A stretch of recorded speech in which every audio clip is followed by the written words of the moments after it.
तो पूरे वर्ल्ड को पता है कि मेसी फुटबॉल का greatest of all time player है, अगर शॉर्ट फॉर्म में बोलूं तो गोट। और आज हम 2020 की one of the finest horror thriller film lamb, जो मेरे दोस्त ने मुझको रिकमेंडेड की है, और मैं दावे के साथ एक बात बोल सकता हूं कि ऐसी हॉरर फिल्म आपने अपनी पूरी जिंदगी में नहीं देखी होगी। और ये मूवी के डायरेक्टर वल्डिराम जॉनसन, उनको ये मूवी का पूरा कॉन्सेप्ट उनकी ड्रीम में आया था। एंड मूवी की स्टोरी जिसमें एक फार्मर कपल जो एक गोट के बच्चे लैम्ब को अडॉप्ट करते हैं, लेकिन फिल्म की कहानी इतनी कॉम्प्लिकेटेड है कि मोस्ट ऑफ द व्यूअर्स को फिल्म की एंडिंग को लेकर कंफ्यूजन होता है। तो आज हम इस फिल्म का रेट्रो रिव्यू और फिल्म की एंडिंग एक्सप्लेन क्या है वो देखेंगे। तो ओनली वन गोट का नाम लेकर वीडियो शुरू करते हैं। तो फिल्म की स्टोरी को डायरेक्टर ने 3 चैप्टर्स में डिवाइड किया है। तो चैप्टर 1 में हमें पता चलता है कि इनगवर और मारिया जो एक कपल है, और वो दोनों का काम आइसलैंड पे फार्मिंग का था, और वो बहुत सारे शिप की देखभाल भी करते थे। लेकिन एक दिन अचानक शिप यार्ड में रात के वक्त एक बेड आती है, और क्रिसमस के बाद यानी बेड ने एक बच्चा दिया था।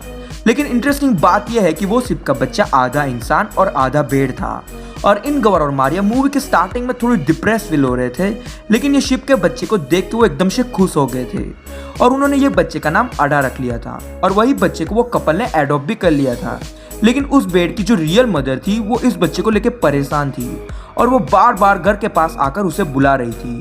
और ये बात से मारिया को काफी गुस्सा होती है, और एक दिन यही शिप से अपने बच्चे को लेके कहीं दूर नदी के पास चली गई थी, और इससे मारिया को काफी गुस्सा आया था, और उसने गन से उस शिप को शूट कर लिया था। लेकिन यहाँ पर एक न्यू कैरेक्टर पीटर का इंट्रोड्यूस न्यू चैप्टर से होता है, और वो सारी चीज देख लेता है। एंड वो इनगवर का भाई भी है। फिर एक नॉर्मल ह्यूमन के कारण पीटर को अदा से काफी तकलीफ होती थी, क्योंकि इनगवर और मारिया इस लैम्ब को पालने में लगे थे, और इसी बात का ग्रजिस होने के कारण पीटर भी वही गन लेके वो अडा को मारने जा रहा था। लेकिन उसकी मासूमियत से पीटर ने भी अडा को अपना लिया था। फिर पीटर मारिया को सेक्सुअली सीड्यूस भी करता है कि उसने अडा की रियल मदर को मारिया ने मारते हुए देखा था, और उसी बात से परेशान होकर मारिया ने पीटर को थोड़े पैसे देकर यहाँ से जाने के लिए बोला था।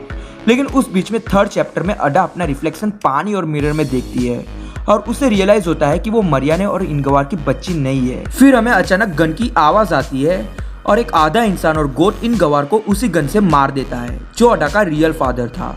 और मारिया उस इंसिडेंट को झेल नहीं पाती है, और मूवी खत्म। तो यह मूवी की कॉम्प्लिकेटेड स्टोरी थी। मूवी का टोन, सिनेमाटोग्राफी, स्टोरी टेलिंग इतना परफेक्ट और क्लीन था कि आपको यह फिल्म बोरिंग नहीं लगती। फिर बैकग्राउंड म्यूजिक की बात करें तो वो भी एकदम परफेक्ट और मूवी के हिसाब से था। और पूरी मूवी में हमको 3 कैरेक्टर दिखा है, उनका परफॉर्मेंस भी टॉप नॉच था, और मारिया का परफॉर्मेंस इस फिल्म का बेस्ट पार्ट था। फिर डायरेक्टिंग, स्क्रीन प्ले और डायलॉग राइटिंग भी मूवी में काफी गिने चुने थे, लेकिन एकदम स्टोरी से रिलेटेबल थे। तो ये फिल्म के अच्छे पार्ट्स थे। अगर बुरे पार्ट्स की बात करूँ तो फिल्म का फेस थोड़ा फास्ट था, और काफी व्यूअर्स को फिल्म की एंडिंग क्या है वो पता नहीं चलता। बस यही गिने चुने पॉइंट्स है। लेकिन फिल्म की एंडिंग की बात करें तो उसमें बहुत सारी थ्योरी है।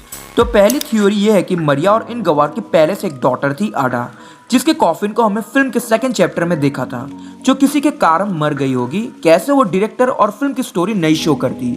और अडा जो रियल में इनगवर और मारिया की डॉटर थी, एंड इसी के कारण वो फिल्म के स्टार्टिंग में डिप्रेस थे, और वही डिप्रेशन की वजह से ये दोनों को पूरा सीक्वेंस था वो ट्रॉमा था, या फिर मारिया का इमेजिनेशन था, क्योंकि वो गोट ने मारिया को नहीं बल्कि इनगवर को मारा था। बल्कि यहाँ सारा कांड मारिया ने किया था, और इनगवर को वो शिप के बारे में कुछ पता भी नहीं था।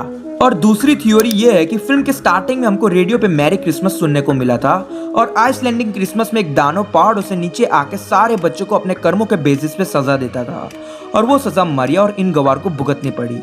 और इस फिल्म के बारे में आप जो सोचो वो सही है, क्योंकि डायरेक्टर ने भी एंडिंग से रिलेटेड या फिर इस दानव को लेकर कुछ कंफर्म नहीं किया है।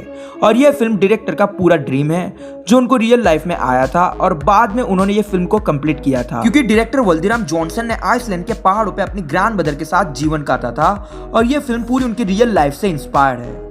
तो आज के लिए इतना ही दोस्तों। अगर वीडियो अच्छी लगी तो चैनल को लाइक, शेयर और सब्सक्राइब जरूर करना। मिलते हैं नेक्स्ट वीडियो में।